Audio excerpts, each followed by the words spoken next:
Olá. Com o aumento das tensões ali no Oriente Médio, a comunidade evangélica tem se voltado para as profecias escatológicas, mais propriamente dita ao livro do profeta Daniel. O profeta Daniel, ele profetizou numa época de um império chamado Império Babilônico, e onde o profeta, Deus lhe deu algumas revelações que mostra a manifestação de todos os impérios que haveriam de surgir na Terra, culminando com o aparecimento do Anticristo e o reino milenial do Senhor Jesus. Então, baseado nesse tema, eu também fiz algumas observações a respeito do sonho de Nabucodonosor concernente à estátua que tinha ali alguns metais que servem para nós ali de alusão, um pano de fundo para a interpretação, né, das profecias. E eu gostaria neste momento de compartilhar com vocês algumas dessas minhas observações acerca desta interpretação. Então vamos lá, fica comigo e vamos descobrir alguma coisa a respeito do que está acontecendo na era atual e como nós podemos esperar o desfecho de todos esses acontecimentos aí com as profecias escatológicas. Amém? Então fica conosco aí e vamos estudar a palavra de Deus. Ok, então, amados. A Bíblia diz que Nabucodonosor, após ter um sonho perturbador, ele não conseguia dormir e ele reuniu seus sábios ali e pediu que todos eles, algum deles, lhe desse a interpretação daquele sonho. Mas como nenhum deles conseguia, ele ameaçou matá-los, eliminá-los, porque ele queria a interpretação daquele sonho, porque os babilônios acreditavam que os deuses falavam através dos sonhos e ninguém conseguia dar a ele a interpretação daquele sonho. Então, quando Daniel fica sabendo, daquele decreto do rei, que se ninguém conseguisse dar a interpretação, ele haveria de executar os sábios do reino, com certeza a sua cabeça também estaria a prêmio. E Daniel ora ao Deus Todo-Poderoso, e Deus lhe dá a interpretação desse sonho. Pelo que Daniel apresenta-se ao rei e lhe dá a interpretação do sonho. E há detalhes interessantes, irmãos, na interpretação de Daniel, porque o rei Nabucodonosor havia sonhado com uma grande estátua, e a cabeça dessa estátua era de ouro fino, ouro puro. Porém, o seu peito e os seus braços, o material era prata. O seu tronco era de bronze, as suas duas pernas eram de ferro e os pés eram ferro misturado com barro. E isso chama-nos atenção para esses materiais, que a maneira que vinha descendo a estátua, o corpo da estátua, a questão da liga desses materiais ia ficando de uma qualidade muito inferior. Começa com ouro e termina com barro misturado com ferro. E isso é interessante. E Deus dá a Daniel a interpretação desse sonho. Daniel diz para o rei que o primeiro império que haveria de se levantar era o próprio império do rei Nabucodonosor, que seria o Império Babilônico. A cabeça de ouro, ali no ano de 626 a.C., teve como protagonista o próprio Nabucodonosor. Ele era o protagonista daquele império. Foi o império mais forte ali que havia surgido.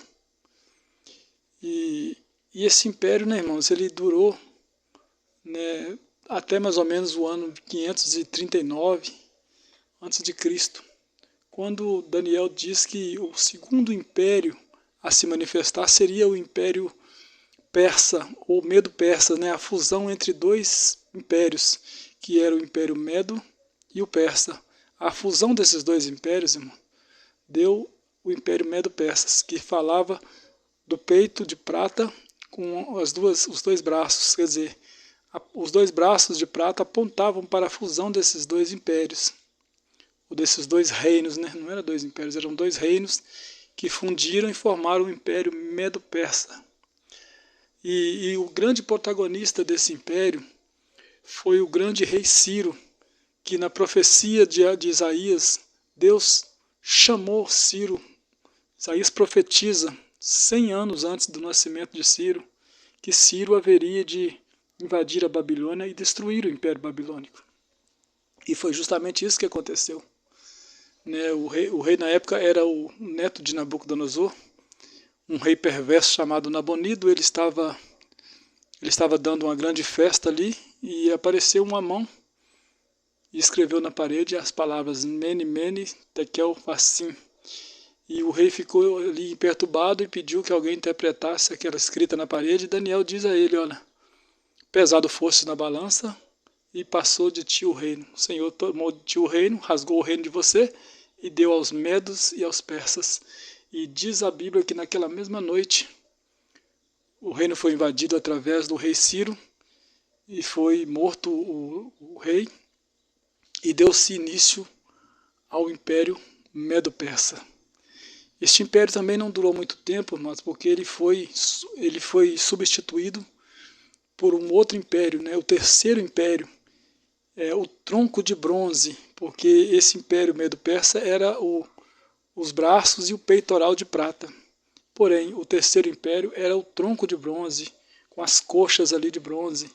E esse império ele teve ali como protagonista o grande Alexandre, o rei Alexandre o Grande, e criador do helenismo, o Império Greco. O Império Grego, na época, ele dominou todo o mundo habitado, a região que havia civilizações, e o Alexandre conquistou, um grande guerreiro, um homem que tinha como objetivo ali espalhar a cultura grega pelo mundo, e conseguiu, amados. Hoje a cultura grega, apesar da Grécia ser um país que não tem grande expressão, mas a cultura ficou ao longo da humanidade.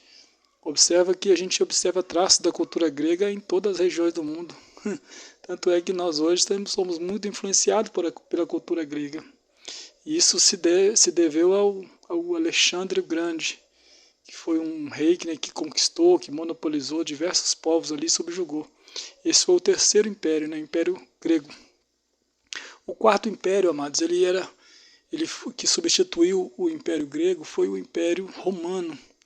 O Império Romano foi representado na estátua de Nabucodonosor com as pernas de ferro.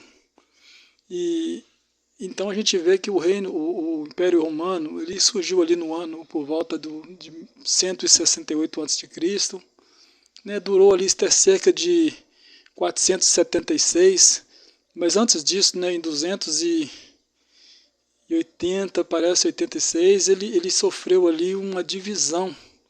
No ano de 286, mais ou menos, ele sofreu uma divisão no seu reino, e o reino se dividiu em dois, porque as pernas apontam para essa divisão, dois reinos, quer dizer, o Oriente e o Ocidente. Um desses reinos dissolveu rápido, porém o segundo reino ele durou cerca de 1000 anos ainda.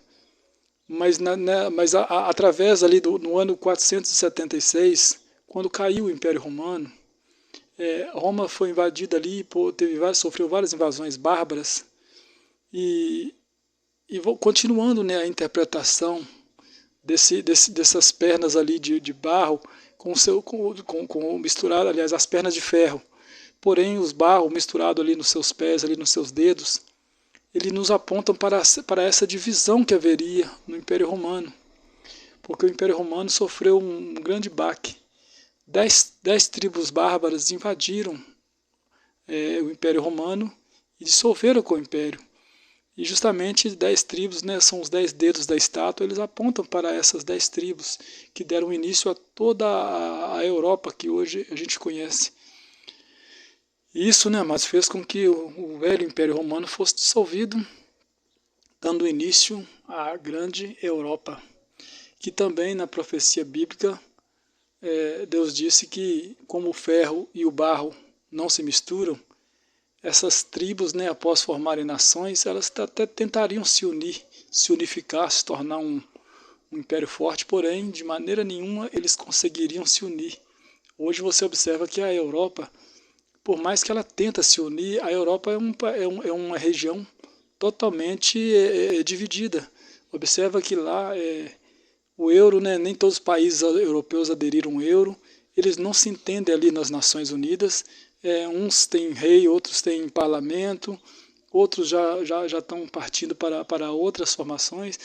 Então, quer dizer, aquele eixo, aquele bloco ali da Europa, ele acaba sendo uma divisão terrível. Eles não conseguem se unir, porque a Bíblia diz que como o barro e o ferro não se misturam, também aqueles reinos, eles até tentariam, mas de maneira nenhuma conseguiriam ser unificados.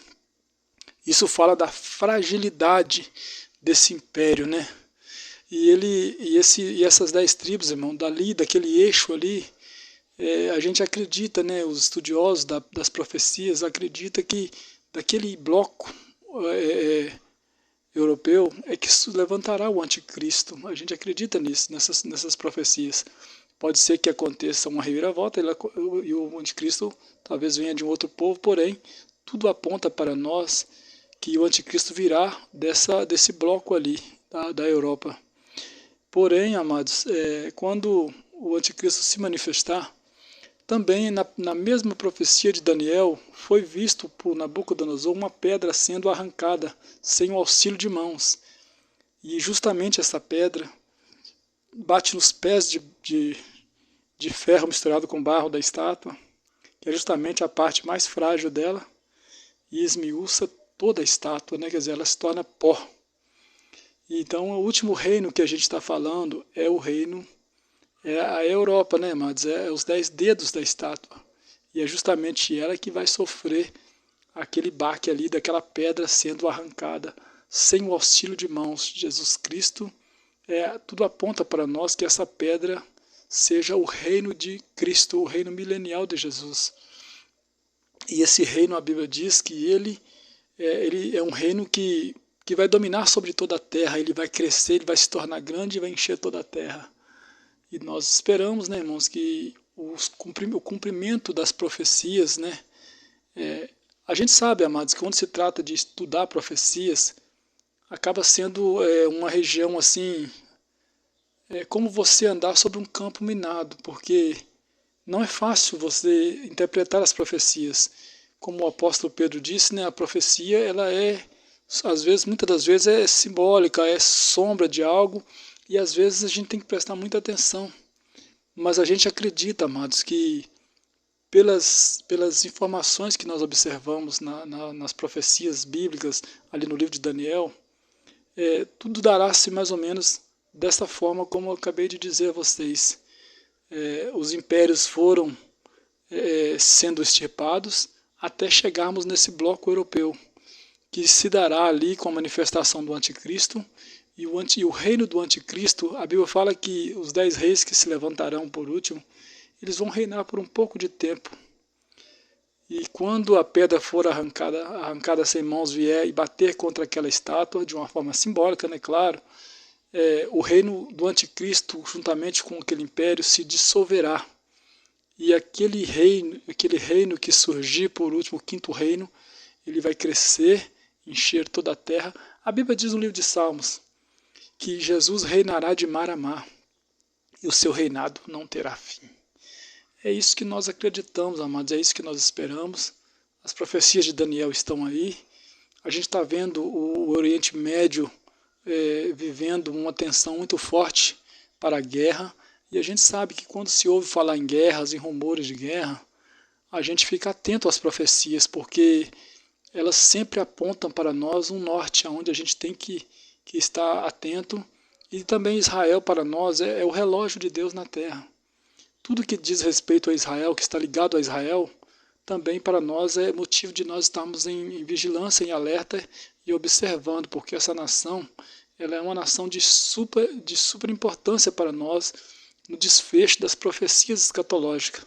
Assim como o Irã também, né, que é a antiga Pérsia, e eles estão hoje aí vivendo um colapso muito grande. Então, para nós é motivo da gente ficar atento a esse estudo. E mais à frente eu vou trazer para vocês assim mais algumas colocações acerca dessas profecias, e a gente vai vai se inteirando ali, vamos ficando atento a tudo que está acontecendo.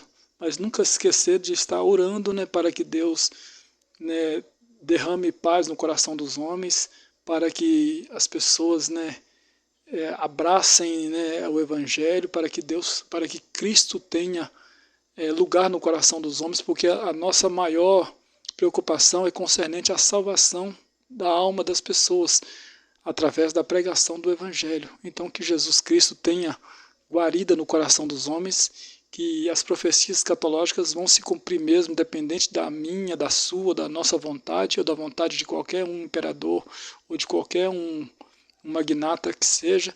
As profecias escatológicas, elas vão se cumprir, porque ela não depende da vontade do homem, ela depende do plano de Deus que foi traçado desde a eternidade. Então nós sabemos que isso vai acontecer, mas cabe a nós estarmos vigilantes, orando e esperando a manifestação do grande Filho de Deus, Jesus Cristo de Nazaré. Eu agradeço e peço a você que fica conosco e vamos ter mais vídeo em breve acerca desse assunto, ok? Até mais.